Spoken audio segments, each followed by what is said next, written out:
సంక్రాంతికి రిలీజ్ కాబోతున్న సినిమాలో ఫస్ట్ సినిమా బుకింగ్స్ అయితే ఓపెన్ చేసుకునింది. అదే మన జననాయకన్ తలపతి విజయ్ గారి సినిమా. అది కూడా బెంగళూరులో ఎర్లీ మార్నింగ్ షోస్ అయితే ఆల్రెడీ ఓపెన్ చేశారు. 6 to 10 థియేటర్స్లో 800, 1000 రూపీస్, 1200 పెట్టినా కానీ టికెట్స్ అయితే హాట్ కేక్లా సేల్ అయిపోతున్నాయి. మరొక్కసారి ప్రూవ్ అవుతుంది విజయ్ గారి స్టార్ పవర్ అంటే. నేను చాలాసార్లు చూసాను, ఇదేం కొత్త కాదు. విజయ్ గారు మొన్న మలేషియా ఈవెంట్లో మాట్లాడితే తన లాస్ట్ సినిమా అయితే అనేసి అఫీషియల్గా అనౌన్స్ చేశారనమాట. సో ఈ సినిమా అయితే హోప్స్ చాలా ఉన్నాయి ఫ్యాన్స్కి. So I hope they won't disappointed. ఒక మంచి హైలో ఈ సినిమా ఎండ్ అవ్వాలి.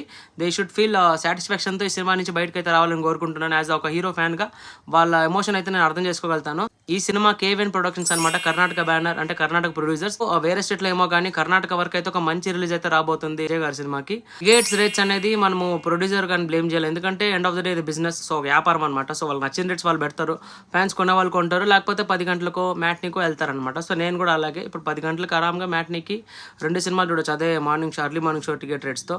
So it's end of the day individual call అనమాట. సో ఇండివిజువలే. సో ఇదేం ఫోర్స్ఫుల్గా ఎవరిని తీసుకోమని చెప్పట్లేదు, అది వాళ్ళ ఇష్టం. కొనే వాళ్ళు కొంటారు, లేకపోతే లేదనమాట. సినిమాలు టికెట్ల పైన ఆడడం అనేది ఇట్స్ వేస్ట్ ఆఫ్ టైం. చూద్దాం సినిమా ఎలా ఉండబోతుందో. జాన్ 9th అయితే నేను కూడా ఈగర్లీ వెయిటింగ్. ఈవెన్ దో ఈ సినిమాని వాళ్ళు మా భగవత్ కేసరి స్టోరీ నేను మాత్రం తీసుకున్నారు, మొత్తం మార్చేశారని చెప్తున్నారు. వినోద్ గారు కూడా చాలా గవర్నమెంట్కి మాట్లాడారు.